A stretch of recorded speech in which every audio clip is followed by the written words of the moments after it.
Quantos estão animados para ouvir a palavra de Deus essa manhã? Eu gosto de ver a animação de vocês. Glória a Deus. Abra sua Bíblia comigo, lá no livro de Hebreus, capítulo 11. Nós vamos ler o verso 33 ao 38. Hebreus, capítulo 11, verso 33 ao 38.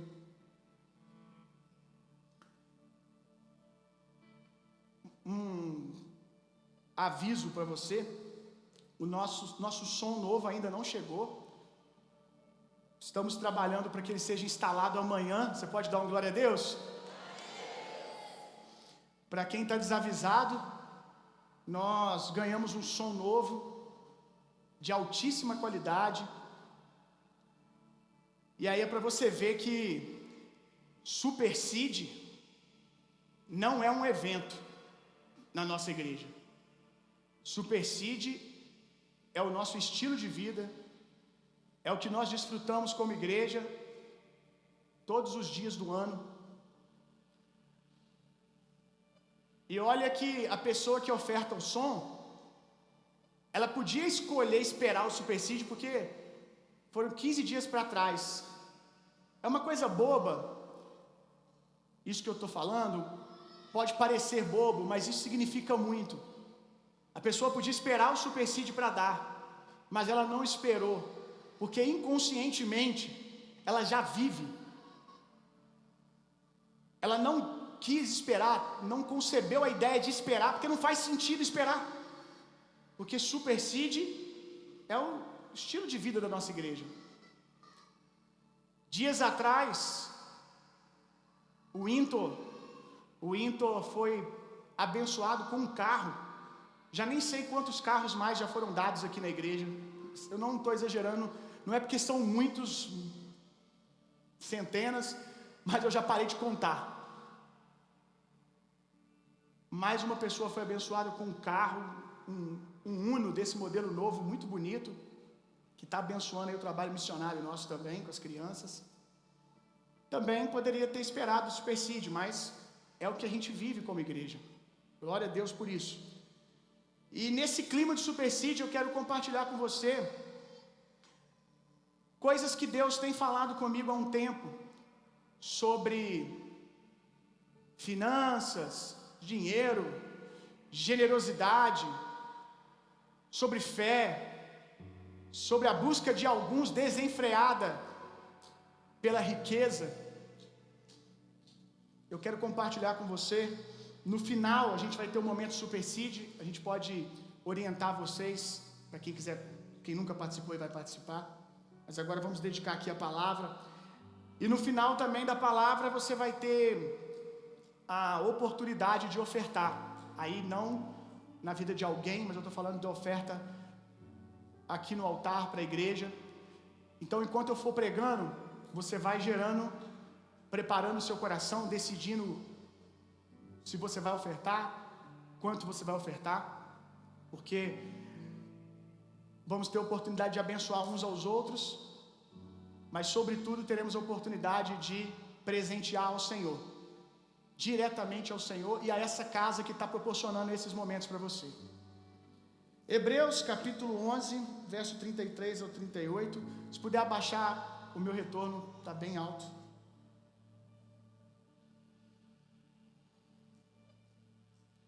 Aqui em Hebreus capítulo 11, está a história dos heróis da fé. Hebreus 11 provavelmente é o capítulo de Hebreus mais conhecido. Virou tema de canções, porque realmente a história desses homens aqui, as conquistas, os milagres extraordinários que eles viveram pela fé, é realmente a altura de histórias para se tornarem canções. Assim como nos filmes medievais, quem gosta de filme aí medieval, tinha aqueles carinhas que ficam andando com violão, e compondo histórias dos heróis. Quem já viu o filme assim? Eles ficam compondo, né, as canções e contando os feitos dos heróis. Contam os feitos de Aquiles, os feitos de Hércules. E Hebreus 11 é isso. Hebreus 11 é como se fosse uma canção contando os grandes feitos desses homens. Eu quero viver uma vida que vale a pena ser cantada. Diga comigo, eu vou viver uma vida que vale a pena ser cantada. Ou contada, pode ser também. Porém, parece que quando as pessoas vão ler as histórias dos heróis da fé, parece que elas ficam cegas e elas só conseguem enxergar os grandes feitos de livramentos que eles receberam, as grandes provisões, os grandes milagres extraordinários, mas parecem não enxergar que a Bíblia também chama de heróis os homens que viveram aquilo que eu vou ler para você aqui agora. Verso 33, pode abaixar mais o retorno, por favor, gente.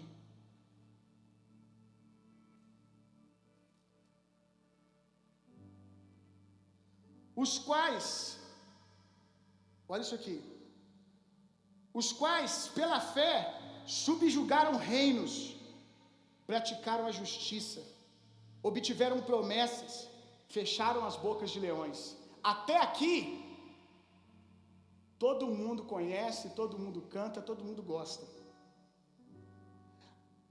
Apagaram a violência do fogo, uau, que experiência! Escaparam ao fio da espada, uau, quero viver isso. Foram feitos fortes na fraqueza, foram valentes em batalha, puseram em fuga os exércitos dos estranhos. Meu Deus, sabemos que há homens que sozinho botaram um batalhão de exército para correr. As mulheres receberam seus mortos trazidos novamente à vida. Está falando de ressurreição. E outros, aí aqui parece que já não é mais a vida de um herói. E outros foram torturados, não aceitando o seu livramento, para que pudesse alcançar uma melhor ressurreição. Meu Deus, irmão. Você está lendo o que eu estou lendo aqui? Eles podiam receber o livramento. Aqui está dizendo que Deus proveu o livramento. Mas eles preferiram ser martirizados, para que isso fosse contado como uma oferta de adoração ao Senhor, para que na ressurreição eles fossem ressuscitados em um lugar desfrutando de algo superior. Tem gente que acha que todo mundo vai ser igual na eternidade. Isso seria uma baita injustiça. Nem eu mesmo quero ter o mesmo lugar, porque não é justo que Pedro e Paulo, pelo menos por enquanto, que eu trabalho por isso. Todo aquele que aceita a Cristo é salvo pela fé. Vai desfrutar da eternidade com Deus pela fé, não por obras. Mas as obras vão dizer qual tipo de autoridade e lugar que eles terão na eternidade. Houve uma discussão entre os apóstolos sobre quem iria se assentar ao lado de Jesus na mesa na eternidade. Quem seria o maior que ia ter um lugar de privilégio próximo de Jesus? na hora de você sentar na mesa da ceia na eternidade. E alguns interpretam que a resposta de Jesus foi que não vai haver menor ou maior, que não vai haver lugares para um e para outros diferente. Mas essa não foi a resposta de Jesus. Jesus não disse que não haveria diferença de autoridade, posição, lugar na eternidade. Jesus disse como. Só não vê quem não quer. Jesus disse como. Jesus disse: aquele que quiser ser o maior. Então ele está dizendo: tem como ser o maior. Tem como ter destaque na eternidade. Aquele que quiser ser o maior, sirva a todos. E é por isso que a gente finge que não entendeu. Aquele que mais serve, aquele que mais te humilha, aquele que vive a partir de uma ótica eterna, que prefere juntar, não que só junta, porque a gente tem que comer e beber. Seu filho precisa de colégio, roupa, não que só junta, mas que prioriza juntar tesouros no céu, aonde a traça não corrói, aonde o ladrão não rouba. Tem muita gente que você segue na internet, que se diz cristão, e está te ensinando a ganhar o primeiro milhão. É engraçado que ele ganha dinheiro te ensinando como ficar milionário, mas o jeito que ele ficou milionário foi te ensinando a ficar milionário. Pensa um cadinho. Há alguns que a gente vê que tem uma ferramenta, que tem um conteúdo para ensinar, que tem uma profissão para ensinar, que tem chaves para ensinar, mas o que a gente mais vê por aí são alguns que querem te ensinar a ficar rico, ficando rico, ganhando seu dinheiro, que senta para aprender com ele a ficar rico, quando antes não tinha feito algum com a sua própria inteligência, com a sua própria capacidade. Há muitos desses que vocês admiram, que ganham vocês postando seus carros de luxo, postando suas conquistas, ostentando, mostrando seus resultados o tempo todo, que são milionários na terra, mas extremamente pobres na eternidade. E eu quero dizer que essa não é uma conta inteligente, irmão. O tempo que você passa na terra, ele é insignificante, não dá nem para mensurar com o tempo que você vai passar na eternidade. Talvez, e profetizo que você viverá uma velhice deleitosa no Senhor, cheia de saúde. Mesmo nesse quadro, você vai viver uns 110, 120 anos. Saiba que isso não é nada na eternidade. Não é nem 0,00000,1%. E você está trabalhando apenas para ter dinheiro na conta terrena, mas a sua conta espiritual é magra, a sua conta espiritual é vazia. E muitos desses homens, como eu disse, diante de Deus, são miseráveis. Onde a gente parou? Verso 35, 36, 37, né? Não, é 36 mesmo. E outros foram testados com escárnios e açoites cruéis, de fato, e além de cadeias e prisões. Lembrando que Deus disse aqui que Ele proveu o livramento. Irmão, aqui conta a história de Sadraque, Mesaque e Abednego, essa Bíblia. Eles receberam o livramento dentro da fornalha. Deus interviu, não foram queimados pelo fogo. Mas aqui está falando de homens que não chamam a nossa atenção, mas chamam muito mais a atenção de Deus do que Sadraque, Mesaque e Abednego. Sadraque e Abednego, Mesaque e Abednego chamam a nossa atenção porque sobrenaturalmente foram livrados do fogo. Mas aqui está dizendo que houveram homens que, quando estavam em fornalhas, em prisões, prestes a morrer, enforcado, degolado, o anjo do Senhor apareceu, a cadeia se abriu, Deus perguntou: quer se livrar? E não é pecado dizer que quer. Deus deu a opção, é Deus que está dando. Deus proveu o livramento, mas eles não quiseram. Não para chamar a atenção de homens, porque não estariam aqui para ver o resultado disso. Porque viram naquele momento uma oportunidade de se encontrar com o Senhor e de, na eternidade, ter um lugar de autoridade, de privilégio superior. Pastor, isso é ambição. É sim. Você tem um monte de ambições tolas. Eles tinham a ambição de ter um lugar na eternidade, enquanto você tem a ambição apenas, não que você não possa ter ambições nessa vida, mas você tem apenas ambições de conquistar coisas. Você não para um dia. Na última semana, quantas vezes você pensou sobre a sua meta de como você quer desfrutar da eternidade? Talvez seja porque você não acredita tanto assim que ela é real, mas é. Vamos lá. Eles foram apedrejados, cerrados ao meio, tentados, mortos ao fio da espada. Vaquearam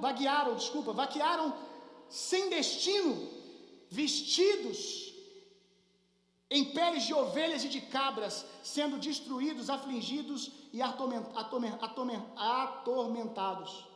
Dos quais, olha isso aqui, dos quais o mundo não era digno. Eles peregrinaram errantes pelos desertos e montes, pelas covas, pelas cavernas e covas da terra. E todos estes, tendo obtido um bom testemunho através da fé, não receberam a promessa. E o texto vai continuar dizendo que essa promessa que está sendo mencionada aqui é o que nós desfrutamos hoje. Mas esses homens aqui entenderam que existem dois níveis de fé. Existe o nível daqueles que têm fé para serem honrados pela fé, que tem fé para viver milagre, que tem fé para viver coisas extraordinárias. Mas existem aqueles que têm fé para honrar a fé. A primeira vez que eu percebi isso nesse texto, sobre a importância de ter um nível de fé para honrar o que eu creio, para honrar a minha fé, foi quando eu estava no seminário em Belo Horizonte. E eu sempre tive uma fé simples, e luto para manter uma fé simples até hoje, que é de ouvir o que a palavra de Deus diz. Se está escrito, eu creio, agora eu vou lá praticar, sem ficar questionando muito, com muito argumento. Se eu estava no seminário que eu me formei, tinha escola de cura. Depois da aula tinha um tempo que a gente ficava aprendendo sobre cura. Se eu estava na escola de cura e me falavam que eu podia orar pelos doentes, que eles iam ser curados, eu virava para os meus amigos da faculdade, do seminário, e dizia assim: quando sair daqui, vamos procurar doentes nas ruas. E assim a gente fazia. Ficava andando, via alguém doente, com alguma enfermidade, com amuleto, com alguma coisa, ia lá orar. Não vou contar aqui hoje, como, por exemplo, o dia que a gente orou por uma pessoa que não tinha as duas pernas. No meio da rua, um amigo meu segurando o cara, no alto assim, porque eu falei: se a perna dele vai crescer, ele tem que estar de pé. Imagina a cena, no meio de uma ponte super movimentada, segurando o cara assim, e eu lá, só tinha as duas coxas, e eu lá, músculos cresçam, tendões cresçam, ossos cresçam, fiquei ali, tempão orando. Quando eu fui numa aula e falaram sobre os grandes homens de Deus que viveram experiências de ressurreição de mortos, Eu virei para um amigo meu, falei assim: Janderson, você crê que no nome de Jesus a gente pode ressuscitar mortos? Ele disse: creio. Então, meu amigo, a gente tem que praticar. E morto não tem em qualquer lugar na rua. Se a gente quiser ver milagre com ressurreição, a gente tem que ir onde os mortos estão. Acabou a aula, custei convencer ele, mas consegui. A gente foi para o cemitério. Ficamos lá esperando aparecer um caixão. Apareceu um caixão depois de um tempo, uma dúzia de pessoas em volta, e nós chegamos lá, pedimos oportunidade para pregar, pregamos o evangelho, todo mundo aceitou Jesus, orei pelo morto, ele não ressuscitou. Mas orei, meu irmão. E uma dessas aulas, eu fui para casa com um amigo meu que morava comigo, e eu falei assim: tive uma ideia, cara. Quando eu falava isso, meus amigos já arrepiavam, irmão. E vem problema, vamos ter problema. Tive uma ideia. Cara, vamos colocar uma placa lá fora, convidando os enfermos, as pessoas doentes a virem aqui, em casa. Aí nós pegamos uma placa, tinha uma placa de madeira lá, um pedaço de madeira, escrevemos: traga os enfermos, curamos em nome de Jesus. E aí, na frente da minha casa, tinha um negócio que eu não sei se era espírita, se era um centro de umbanda, o que era, mas era um negócio envolvido com espiritismo, que ficava assim de gente lá, ó. Eu falei: vamos pegar tudo agora. Nós estamos no lugar certo. Nós estamos no lugar certo. Aí eu falei: bota uma estrela de Davi também. Que eu falei, porque é meio místico. Aí o pessoal vai olhar e vai assim: isso aí é coisa de espírito. Aquela estrelona de Davi, escrito: traga os enfermos, curamos em nome de Jesus. Penduramos a placa lá, meu irmão. E a gente ficou sentado no sofá, hora a hora, esperando alguém aparecer. E aí apareceu uma pessoa, uma mulher com uma filha, que tinha, há poucos momentos atrás, tinha acabado de sair de um manicômio, por surtos de loucura. E ela pediu para que eu orasse pela filha dela. Eu vou resumir a história, para chegar onde eu quero. Nós oramos, a filha dela foi curada, a filha dela foi batizada na igreja, e a família, enquanto eu estava lá, não sei como é hoje, congregava na igreja. Porém, a igreja que eu estava era uma igreja muito, na época, tradicional, excessivamente zelosa, com reputação.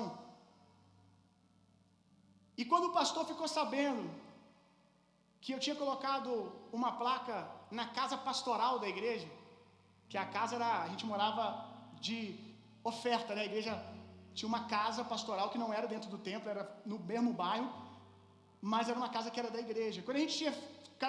Quando ele ficou sabendo que a gente fez isso, ele me chamou para conversar e me deu uma dura, falando sobre o problema que isso poderia dar para a reputação da igreja, caso alguém fosse lá com expectativa de ser curado e não fosse curado.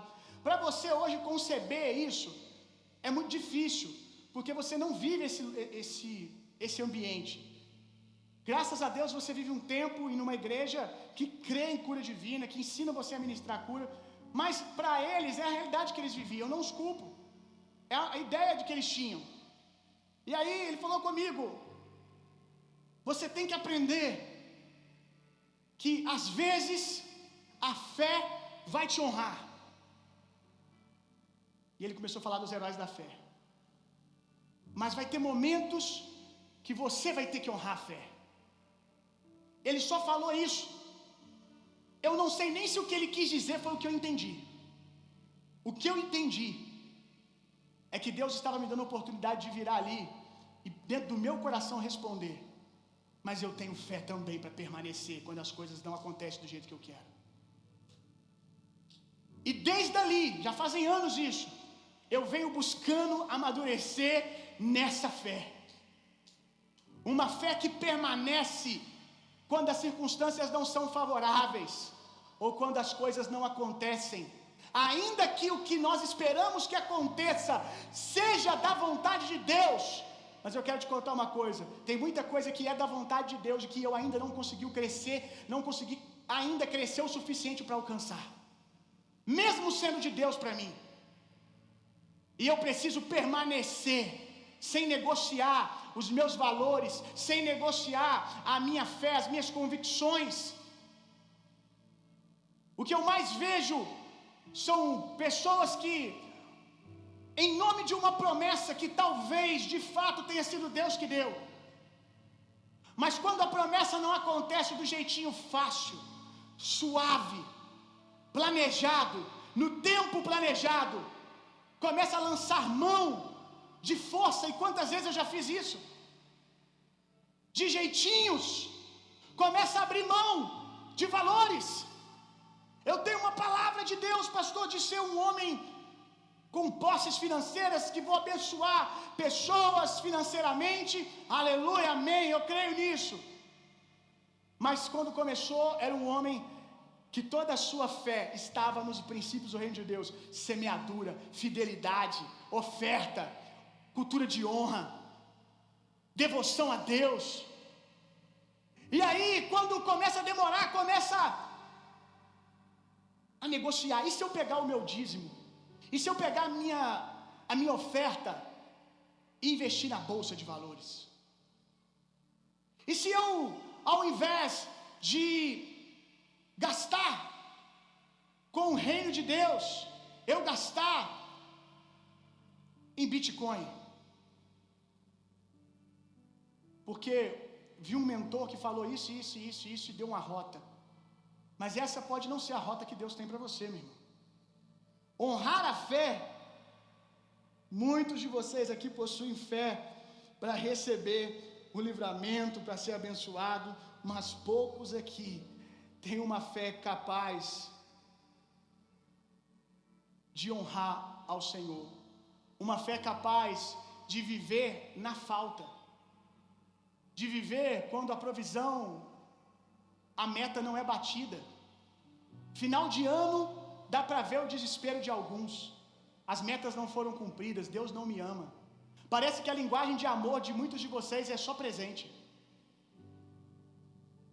Deus tem feito tantas outras coisas, e aí quando Deus não cumpre a sua meta, você faz beicinho. Quando você não consegue, às vezes por você mesmo não ter alcançado, você faz beicinho e vou sair da igreja, vou me desviar, não quero mais saber de nada, Deus se esqueceu de mim.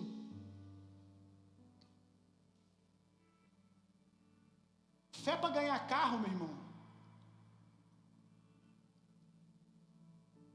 No Superseed, acho que todo mundo aqui diz que tem. Pelo menos diz que tem, talvez não tenha, mas disse. Não tem problema nenhum em dizer que tem.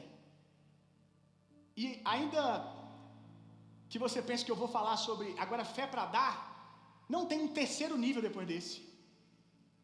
Porque tem gente que tem fé para dar, mas não tem fé para ficar sem depois, em paz, tranquilo. Tem gente que tem fé para dar, esperando que porque eu dei, daqui a um mês eu vou ganhar outro. Porque eu dei, eu vou ganhar um melhor. Mas não tem fé para ficar em paz, feliz, sem ter. O apóstolo Paulo diz em Filipenses, capítulo 4, verso 11 e 12. Vamos ler.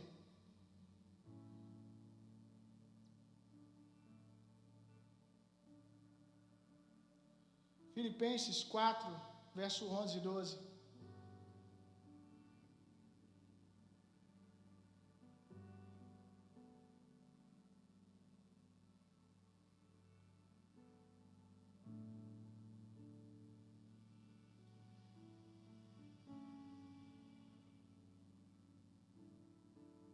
Não vos declaro isto por estar necessitado, porquanto aprendi a viver satisfeito sob toda e qualquer circunstância.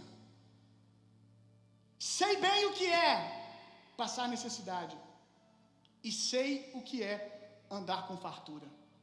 Tem gente que sabe muito bem andar com necessidade, mas basta começar a receber alguns cumprimentos de promessa que já se distrai e se perde do propósito.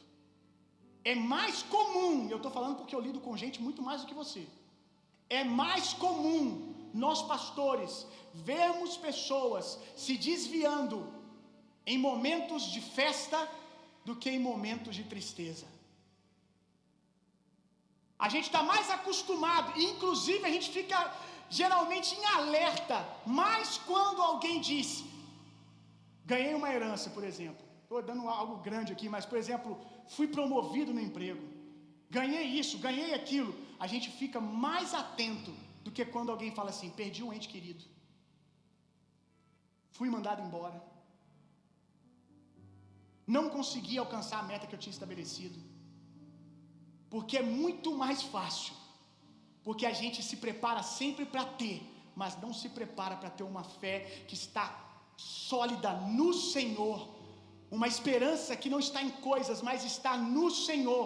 E quem está te falando aqui é alguém que te ensina sobre ser abençoado, que te ensina que Deus ama abençoar, que Deus tem prazer em abençoar os seus filhos, mas saiba que Deus tem mais prazer em você, e você também deveria aprender a ter mais prazer em Deus, porque você vai descobrir que você vai conquistar. Já falei isso aqui o ano passado. Você vai conquistar coisas que você disse que isso te traria alegria, te traria felicidade, mas quando chegou você não conseguiu desfrutar do que esperava.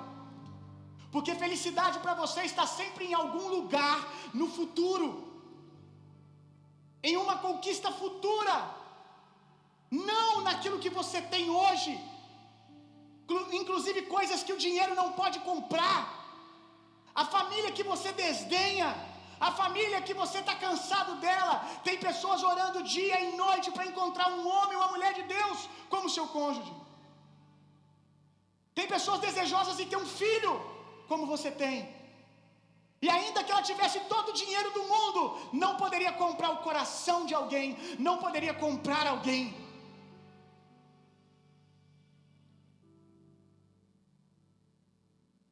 Aprendi a viver satisfeito sobre toda e qualquer circunstância. Sei bem o que é passar necessidade e sei o que é andar com fartura. Aprendi o mistério. Olha isso aqui. Deve ter uma chave muito poderosa aqui, porque ele usa uma palavra forte. O mistério. Aprendi o mistério e eu quero aprender, meu irmão. Mistério não é algo acessado por todo mundo, meu irmão. Mistério não é algo que todo mundo pega. Mistério é mistério. Cadê os pentecostais aí? Eita, é mistério. O mistério de viver feliz em todo lugar, em qualquer situação. É uma revelação mesmo, meu irmão. Porque se fosse fácil, tu já tinha aprendido. Porque para viver isso aqui, não tem que ter coisas. Ele diz que é estar feliz em toda situação, inclusive no início do seu processo. Se fosse fácil, você já estava vivendo. Viver feliz porque ganhou um carro. É muito fácil, meu irmão. Ficar feliz, saltar de alegria quando você ganha um carro importado, como eu já ganhei. Mas eu quero te dizer que alguns dias depois, você nem lembra mais, aquilo já não faz muito sentido. Aquilo não te preenche como o abraço do seu filho em casa. Aquilo não te preenche como as coisas simples da vida que a gente tem deixado passar desapercebido.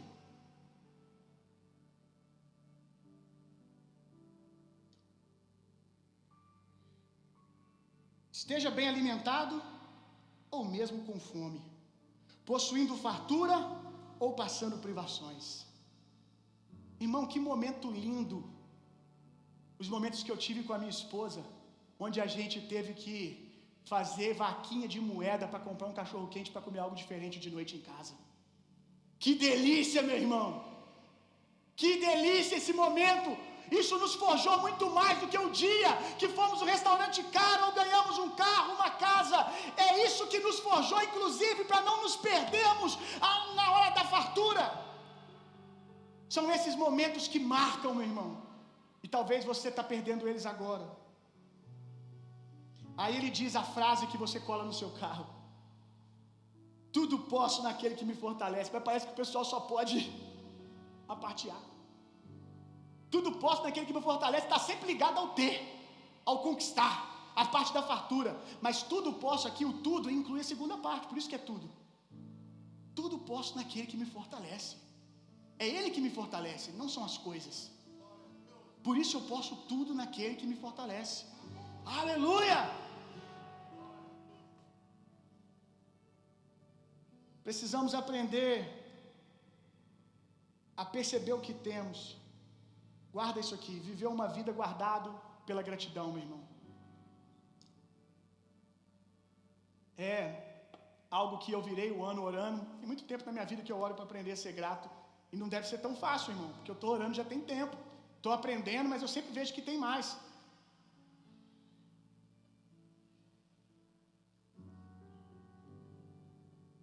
E eu estou orando muito intensamente sobre isso esse ano. A ser guardado por uma cultura de gratidão.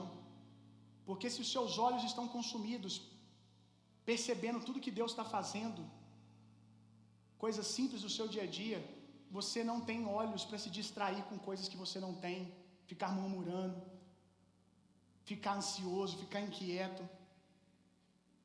A vida não é sobre fazer e conquistar.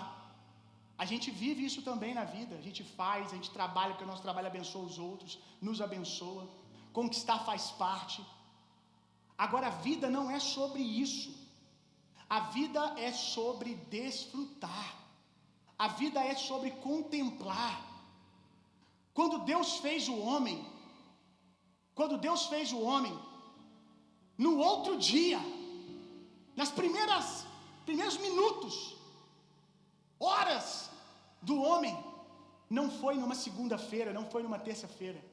O primeiro dia do homem, quando ele acabou de ser feito, virou sábado. E Deus disse: no sábado, nem eu nem ninguém faz nada. A gente só contempla o que está feito. Então o homem nasceu, não foi para trabalhar. O homem nasceu para desfrutar. E que porque desfruta, porque contempla, tem poder, tem força para trabalhar e para produzir. Talvez você está morrendo porque você inverteu. Você começa sempre no fazer. E aqui tem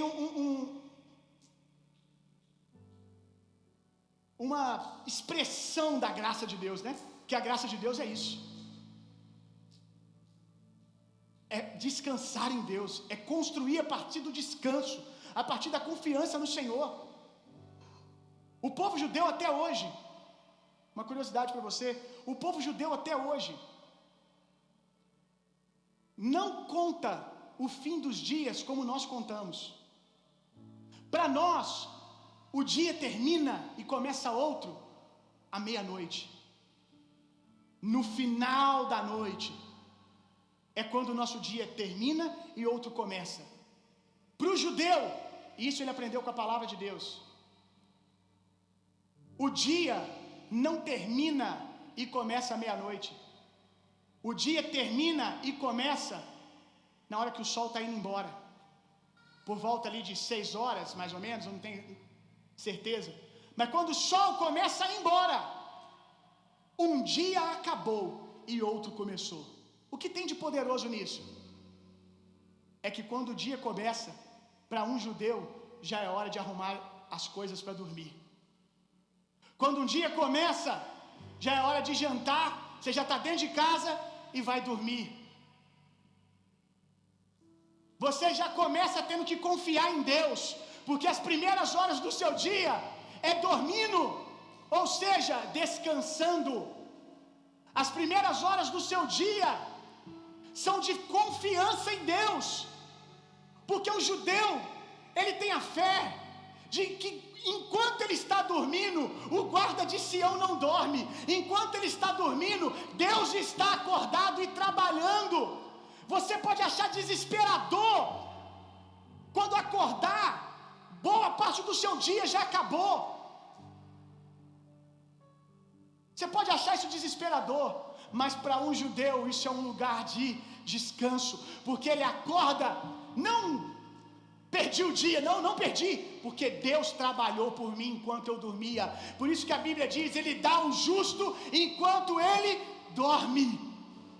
Você acorda. Essa semana eu disse isso para Deus, era de noite, começou na verdade a anoitecer, e eu disse: Deus, daqui a pouco eu vou me preparar para dormir, e enquanto eu estou dormindo, o Senhor está trabalhando. Eu não vou acordar amanhã de manhã ansioso. Sabe por que você acorda ansioso? Porque você acorda como se tudo dependesse de você. O judeu, ele não acorda pensando que tudo depende dele, porque o dia dele já começou. Mas ele estava dormindo. Mas o guarda de Sião não dorme. O Senhor estava trabalhando a noite toda. Então o judeu acorda e diz: bom dia, dia. Senhor, o que você deixou para nós fazer? O que você começou que eu vou continuar? O que eu vou cooperar com o Senhor hoje? Percebe quanto isso é poderoso? Isso vai te livrar dessa ansiedade doentia que você está, meu irmão. Abra sua Bíblia comigo em 1 Timóteo, capítulo 6.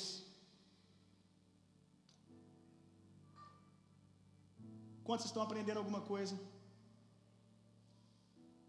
1 Timóteo. É legal ter luz na igreja, mas eu vou te falar uma coisa, meu irmão. Para quem está pregando aqui, você sente que você é um pintinho. Você sente que você é um pintinho, meu irmão, debaixo daquelas lâmpadas de granja. Meu Deus. 1 Timóteo 6, versos 6 ao 9. De fato, a piedade, devoção, acompanhada de alegria espiritual, olha isso aqui. A devoção acompanhada de alegria espiritual é grande fonte de lucro. Você que gosta de lucro aí? Porque ingressamos neste mundo sem absolutamente nada, e ao partirmos daqui, nada podemos levar. Por isso devemos estar satisfeitos se tivermos com o que se alimentar e com o que se vestir. E o satisfeito aqui no original, essa frase, se alimentar e se vestir, não é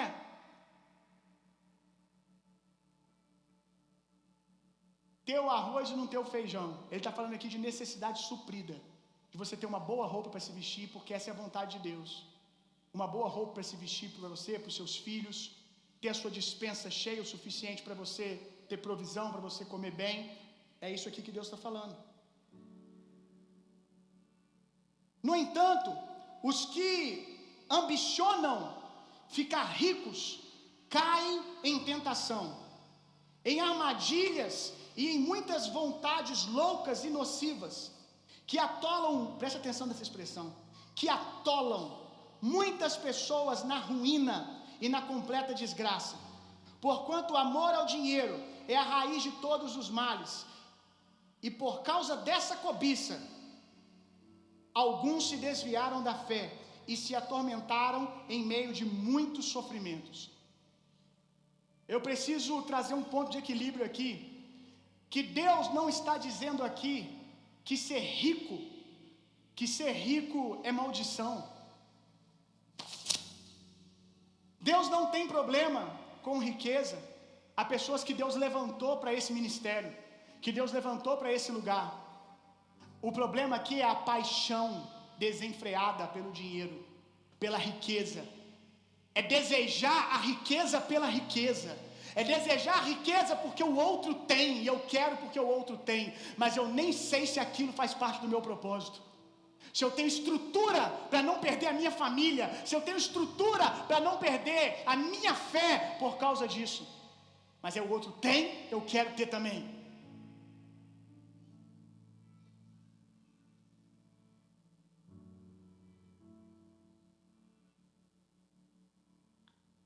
A riqueza tem o seu lugar. Foi um discípulo, que a Bíblia chama de discípulo rico de Jesus, que pôde comprar um túmulo para ele ser enterrado e a profecia se cumprir, os ossos dele não ser quebrados, não ser deixado para bicho comer. Nenhum dos discípulos, mais incríveis que eles fossem, tinham esse ministério, a condição de fazer isso. Não foi nenhum dos 12 foi José de Arimateia. Tinha um chamado de Deus. E porque era rico, influente, pôde colocar Jesus no lugar certo para cumprir a profecia. Mas isso porque era um homem rendido ao Senhor. Porque também se tivesse se distraído com as riquezas, não estaria ali na hora certa, no lugar certo, para prover, para priorizar o reino de Deus. Eu quero pegar algumas palavras do texto e trazer a tradução para você no original. A gente não vai demorar. Primeira coisa, a expressão estejamos contentes. Olha o que significa contentes nesse texto. Levantar uma barreira. Lembra que eu falei de gratidão? Que eu tenho orado muito para que eu tenha um estilo de vida de gratidão que vai me guardar, que vai me proteger. Contentamento é fruto de gratidão, irmão. E não sou eu que estou dizendo que vem uma barreira que te protege. É a tradução da palavra contente. Levantar uma barreira de proteção. Estar possuído, olha isso aqui, por uma força infalível. Ser forte, adequado. Tem gente que está gastando força na direção errada. A força que você quer ter, o poder que você quer ter, e que você tenta ter através de conquistas de coisas, você teria para inclusive conquistar talvez essas coisas que talvez sejam de Deus para você, se você se contentasse com aquilo que você tem. Se você encontrar contentamento, não é mediocridade, não é eu tenho isso e não quero mais nada na vida, é conseguir arrancar todo o suco da laranja, é conseguir espremer tudo que aquilo pode te dar, é ser alegre, contente. Eu posso, se alguém quiser me dar um outro carro, uau, eu vou gostar de receber, mas eu estou em paz, em contentamento, em alegria. Estou conseguindo te explicar todos os dias com o carro que eu tenho, até com o ônibus que eu pego, até com o Uber que eu pego. Isso vai te trazer poder, isso vai te trazer força. A Bíblia diz: não embriagueis com vinho, mas enchei-vos do Espírito Santo. E aí Paulo vai ensinar como ser cheio. Ele diz: cantando hinos, com cânticos espirituais, orando no Espírito, e todo mundo só presta atenção nessa parte. Mas ele diz também que você pode ser cheio com ações de graças, contentamento. Que você pode ser cheio do Espírito Santo com ações de graças.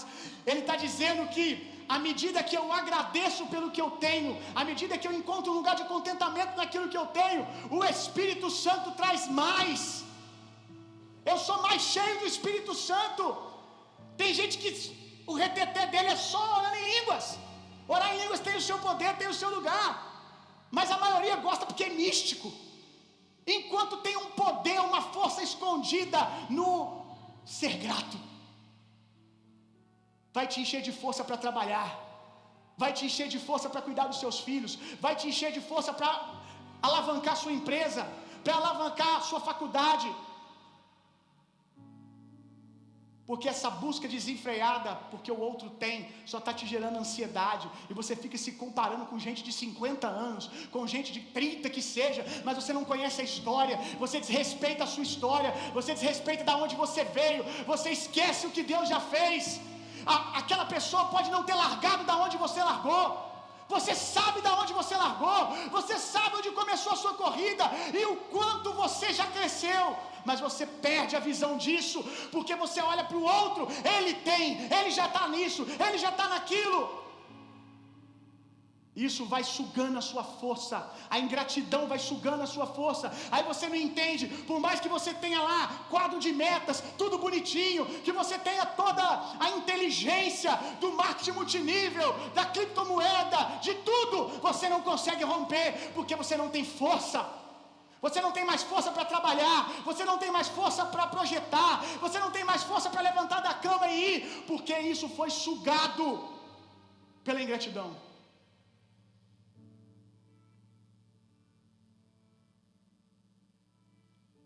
O desejo desenfreado, que o texto diz que alguns se desviam da fé por ele, está entregando muitos de vocês a homens que em nada temem a Deus, que só enchem vocês de ansiedade. Olha, talvez a resposta do porquê que você está doente emocionalmente, cansando a sua esposa, cansando os seus filhos, sendo um peso com a sua ansiedade, a resposta do porquê você está assim está em você perguntar quem você começou a ouvir recentemente. E talvez você vai descobrir que há 2 anos você está ouvindo alguém que só fica te falando de ter, te mostrando carro, te mostrando casa, te mostrando isso, e você lá consumindo. Talvez começou tentando guardar o coração, mas agora já não consegue mais. E aí aquilo começa a te oprimir, começa a te deixar ansioso. Cuidado com esse desejo desenfreado pela riqueza, porque isso pode está te colocando em maus lençóis. Alguns se desviaram da fé por causa desse desejo desenfreado. Eu quero falar aos jovens aqui agora. Nós somos a geração, a era da informação. Os nossos pais tinham que ir até uma livraria para comprar um livro para estudar, ou pegar emprestado com alguém. Para a informação chegar neles demorava. Alguém tinha que contar sobre o conteúdo daquele livro, ele sentia interesse e correr atrás. Hoje, você abre o YouTube e tem curso de tudo. Tem capacitação para muita coisa. Tem informação para mais de metro. Nós somos a era da informação. Nós temos mais ferramentas. Mas eu acho que o problema é que nós temos muitas ferramentas sem saúde emocional. Os nossos pais aprenderam a casar, entrar numa casa com, e às vezes tinha isso, cama, fogão, às vezes um sofá e uma geladeira, e ser contente e projetar filhos ainda. Enquanto nós estamos falando, quando eu tiver tanto na conta, aí eu penso em ter outro filho. Irmãos, eu não quero tomar conta da sua vida. Você está no seu processo, você tem que decidir com Deus. Mas eu quero falar da igreja como um todo. Aonde foi parar a nossa fé, meu irmão? Aonde foi parar a nossa fé? Aonde foi parar a nossa fé no Senhor? Na provisão do Senhor? No fundo você sabe que você vai ter filho e não vai te faltar pão, que não vai te faltar feijão, que não vai te faltar recurso para poder levar para o colégio, que não vai te faltar recurso para dar o básico, as necessidades supridas. Mas é que o problema não é o seu filho, porque ele nem vai se importar com essas coisas. O problema é você. Porque eu tenho que ter isso e aquilo para poder ter condições de dar isso, de dar aquilo. O problema é você que não suporta a ideia de não ter o que os outros têm, de não ter a estrutura que o outro tem. E a pergunta é: será que você não está militando já contra a vontade de Deus, contra o plano de Deus para você? A prudência tem o seu lugar, mas do todo que eu tenho visto da igreja, não é prudência, é incredulidade, meu irmão. Jovens de 20 anos, 25, 23, vocês têm força, podem trabalhar bastante, dormir menos, estudar mais, que bom. Mas guarda o coração de vocês, porque o que eu estou vendo de jovem com 20, 25 anos, com a mente empanturrada de filosofia de coaching, e tem bons coaches, mas esses coaches doentes que só querem o seu dinheiro, ansiosos, meninos de 22 anos, 23, minha vida acabou, porque eu projetei que esse ano eu ia abrir a minha empresa não abriu. Minha vida acabou, porque eu ainda estou assalariado, inclusive fazendo péssimas escolhas, abandonando um lugar de aprendizado, para poder começar algo que você não tem estrutura para dar conta, abandonando a escola, e eu não estou falando de escola literal, mas a escola talvez no discipulado. Saiba que para alguns de vocês, isso é muito pessoal, mas para alguns de vocês o melhor lugar, adolescente, jovem, para estar é realmente servindo alguém. trabalhando no CNPJ de alguém, aprendendo com a experiência daquele seu patrão grosso. Ele pode ser grosso, ele pode ser ímpio, mas tem um coração ensinável, meu irmão. Tem coisas ali para te ensinar. Isso vai te dar elasticidade emocional, capacidade depois de lidar com problemas. Aí você quer começar o seu negócio, e eu não estou aqui demonizando que ninguém pode começar um negócio cedo. Isso é muito pessoal, mas eu só quero que você entenda que com 20 anos de idade, a sua prioridade precisa ser o que isso me agrega, o quanto eu cresço com isso. Você precisa de dinheiro também para pagar suas contas, você precisa de dinheiro para organizar a sua família, seu casamento, mas você não precisa agora ser um multimilionário, irmão. Aquele cara multimilionário começou antes de você, é uma outra história.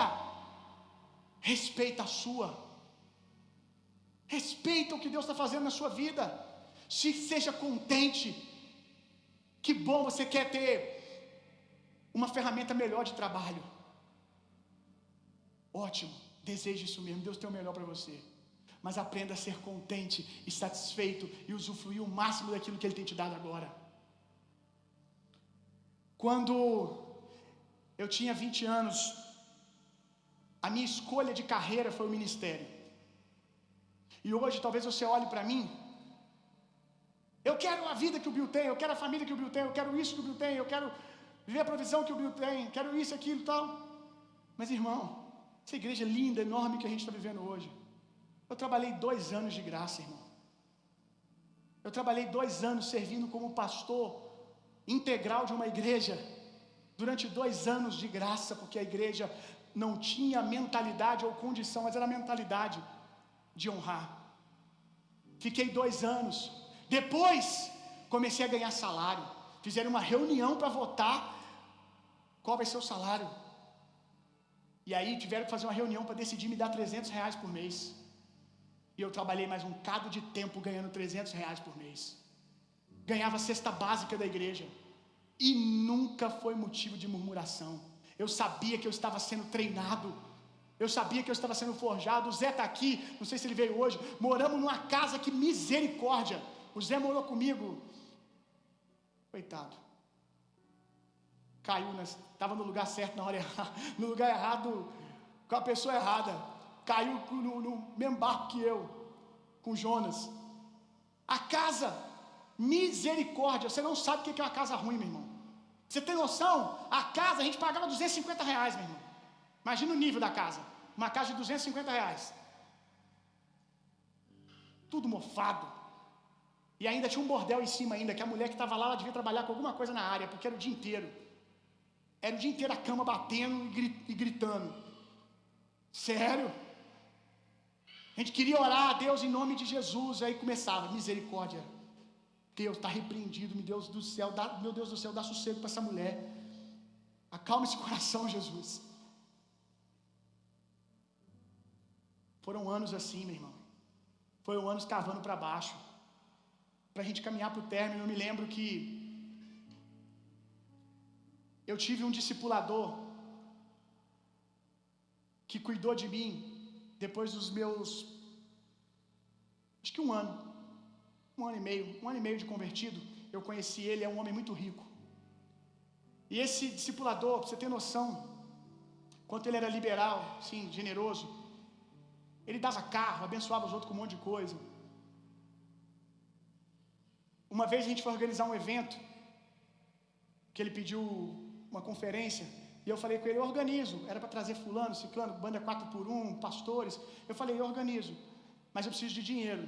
Ele me deu 2 cheques em branco, falou, bota o que você quiser aí. Bota o que você quiser. Ninguém confiava em mim para nada, meu irmão. O cara me deu 2 cheques em branco. Ou ele tem muita fé ou é doido. Mas deu certo. Fizemos o evento.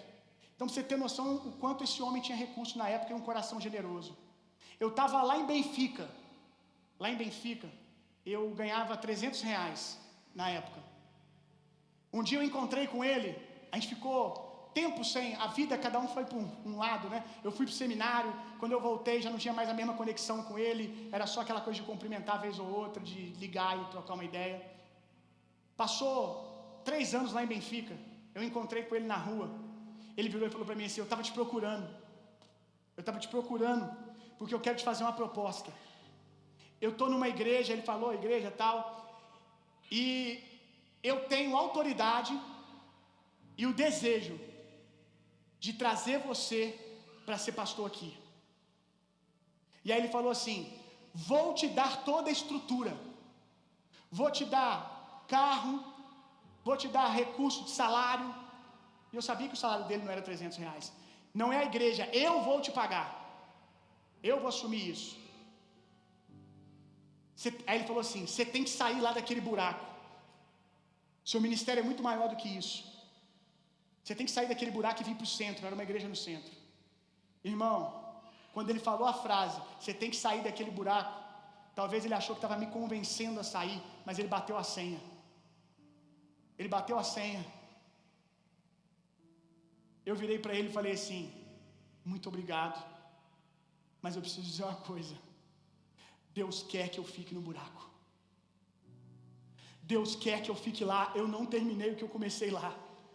Ele estava certo. Lá era um buraco mesmo. Ele estava certo. Deus tinha um ministério para mim no centro. Deus tinha para mim uma cidade. Mas não antes Deus deu cavar para baixo num bairro da Zona Norte, começando com 10 pessoas. Deus tinha para mim viver 4 anos na multiplicação de uma igreja que sai de 20 a 600 membros. Deus tinha isso para mim, ele estava certo. Mas não antes de eu viver um avivamento na Zona Norte, 10 pessoas, junto com o meu pastor, servindo, deitando água na mão dele, como Josué servindo a Moisés, servindo ele, ver uma paróquiazinha para 100 pessoas, se tornar um templo onde a gente construiu junto, uma igreja para 600 pessoas, no meio da Zona Norte, um lugar impossível para alguns, num bairro. Mas eu tinha que cavar para baixo. Nem sempre Moisés é do jeito que você quer.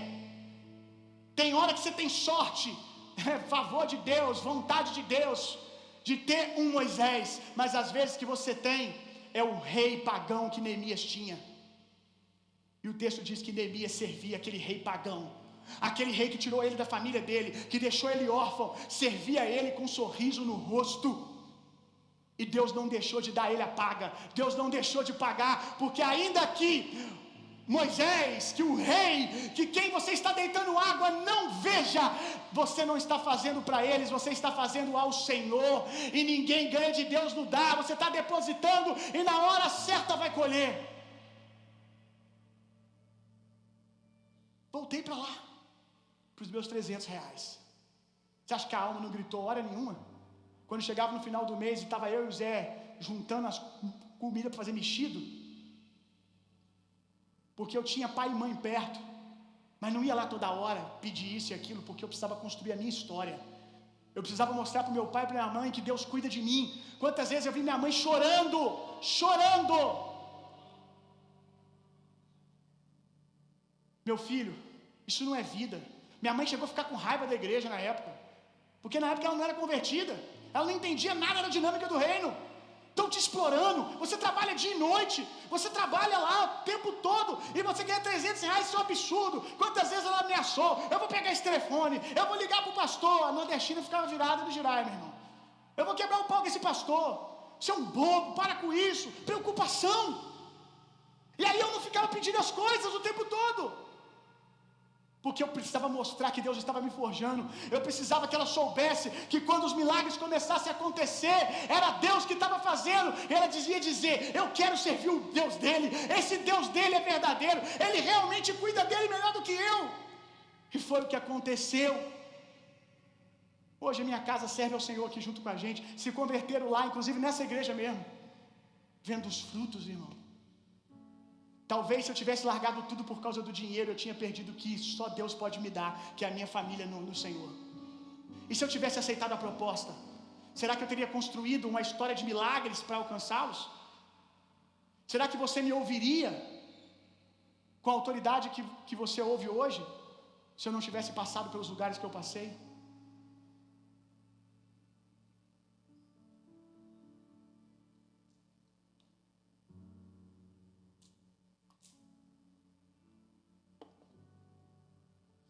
Não se desvie da fé, irmão. Não abandone os seus princípios. Cresça sim. Se essa for a vontade de Deus para você ser um homem rico, um grande empresário, um gerente de uma grande multinacional e ter dinheiro, ter posses, cresça, mas cresça com valores, cresça com princípios, cresça ofertando, cresça dizimando, não interessa. Esse mês eu não tive dinheiro para comprar criptomoeda, eu não tive dinheiro para investir na bolsa, para investir no mercado de ações, mas eu tive dinheiro para investir no reino de Deus. Eu não posso ensinar para vocês outra coisa, porque o caminho que eu conheço é esse. Não abra mão dos seus valores, não abra mão de uma cultura de honra, meu irmão. Não deixe a ansiedade te dar estratégias.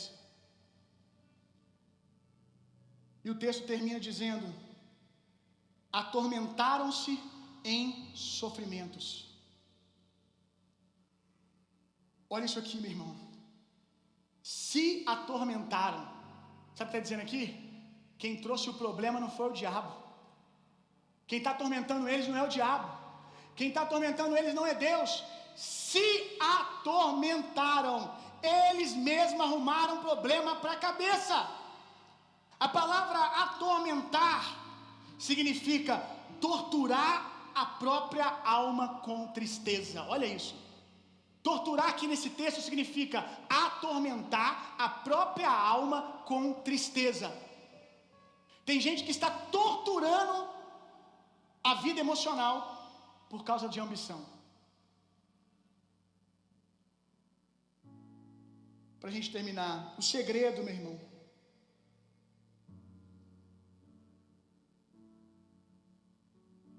é não amar o fim, mas o propósito.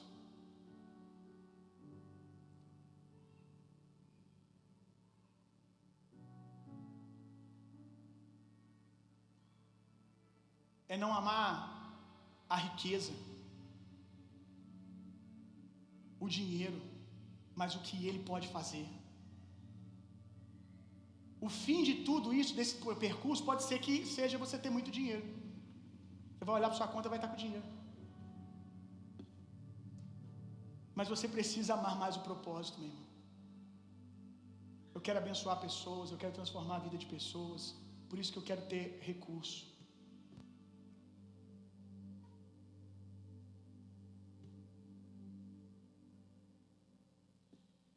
E aí talvez você está se enganando também, dizendo que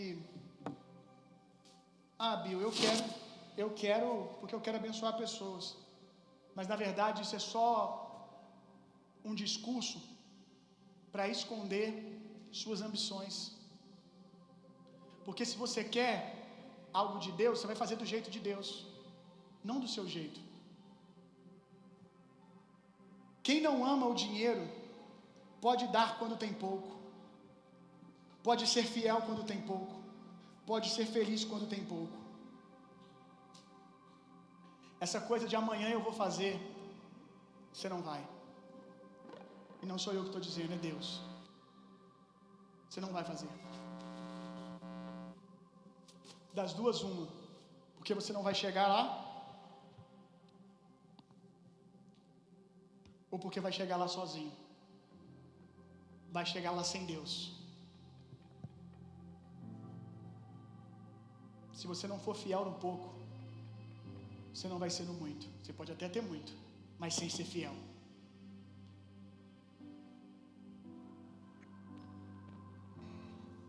Vamos orar. Precisamos voltar o nosso coração para o Senhor.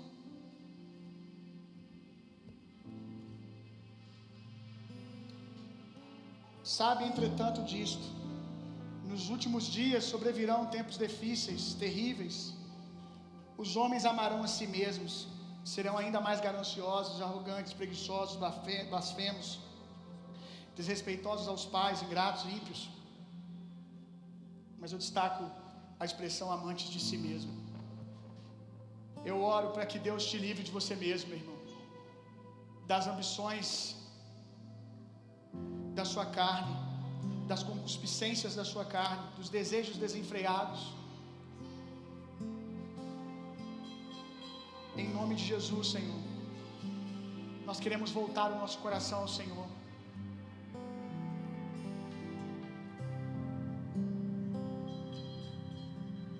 Eu não quero que as pessoas saiam daqui largando nada que o Senhor tem dado a elas, mas que elas larguem tudo aquilo que o Senhor não tem dado.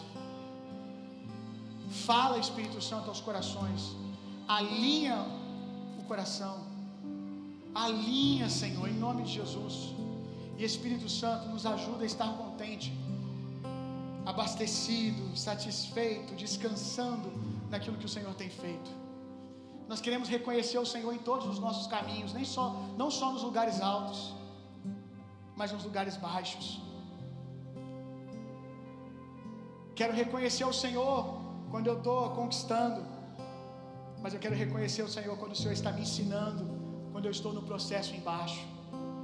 Eu consigo olhar para trás e ver o Senhor em cada dia da minha história, trabalhando ao meu favor. Me dá um coração grato para te encontrar em todos os meus caminhos, Senhor. Livra cada um desses irmãos que estão aqui, que possam estar, como diz o texto, se atolando por causa de ambições desenfreadas,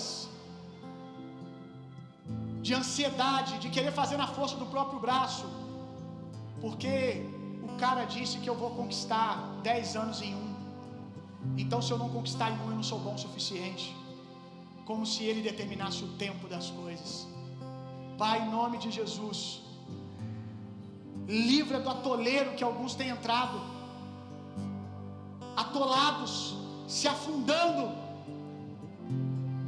entrando em depressão, entrando em crise de pânico, ansiedade, fruto da comparação, fruto dessas ambições desenfreadas. Queremos ser um povo que deseja ardentemente toda sorte de bênçãos preparada para nós as regiões celestiais, a vida abundante que o Senhor tem para os seus filhos, mas nós queremos desejar isso a partir do Senhor. Não permita que as bênçãos nos distraiam, que as provisões nos distraiam. Queremos viver a totalidade desse texto. Em tudo nós podemos naquele que nos fortalece. Aleluia! Eu posso estar forte quando tenho, posso estar forte quando não tenho. Pai, no nome de Jesus, gera um povo com uma fé inegociável. Talvez os nossos pais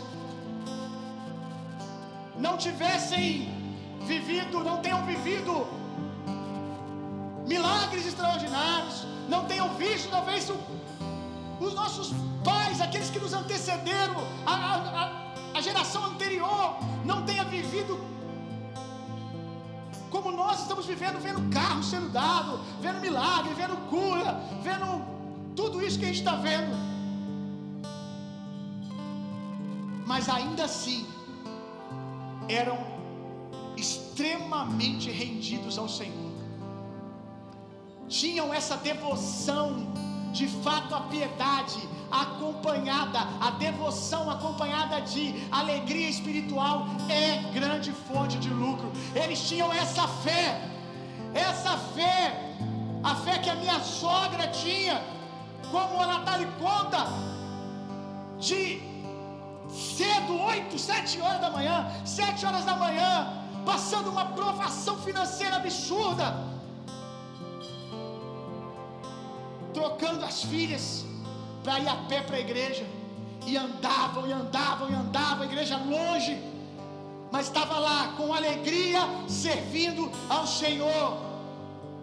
E o pagamento está aí, todas as filhas tementes ao Senhor, entregues ao Senhor. Será que o que temos ganhado, a fé que tem atraído coisas, será o suficiente para influenciar, para alcançar os nossos filhos?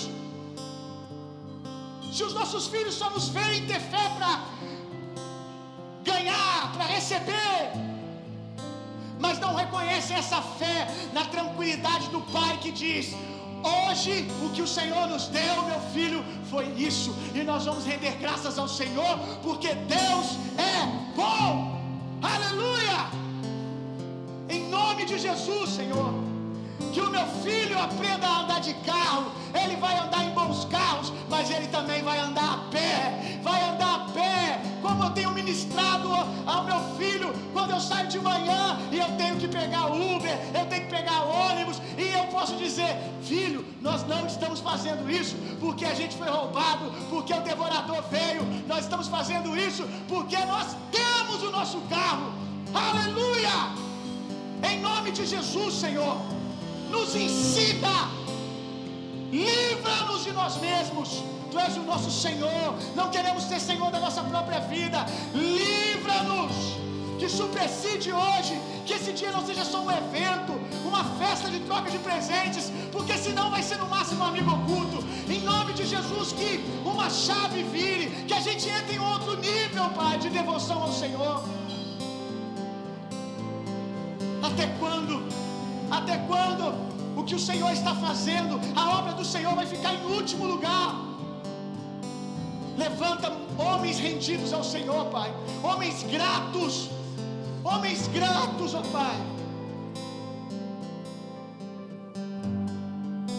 No nome de Jesus, Senhor. Hoje os nossos filhos verão sementes sendo dadas, ofertas sendo dadas. Obrigado, Jesus. E que eles nos vejam assim todos os dias, ó Pai. Que jamais os nossos filhos olhem e digam assim: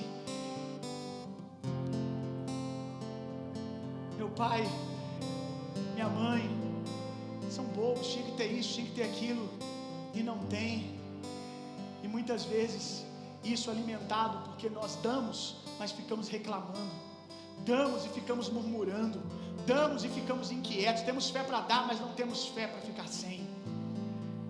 Que os nossos filhos possam nos ver tão alegres sem, que eles vão descobrir, eles vão pesquisar, eles vão procurar, eles vão perguntar até a resposta chegar. A força do meu pai só pode vir do Senhor, a força da minha mãe só pode vir do Senhor. Ele é a fonte de vida da nossa casa. Aleluia! Nos ensina esse caminho, Pai, da devoção.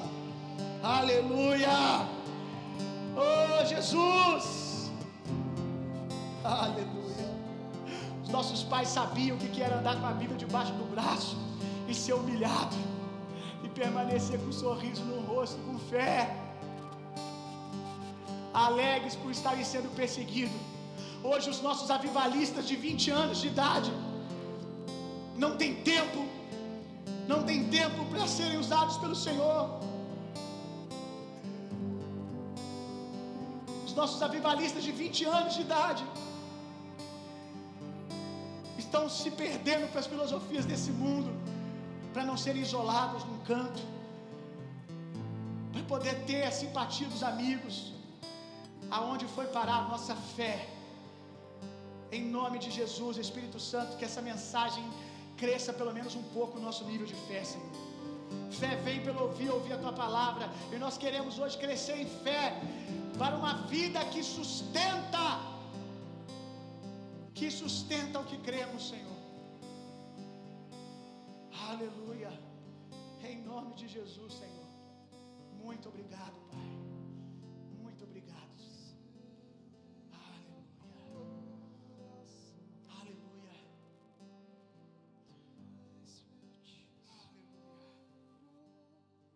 Se coloque de pé no seu lugar.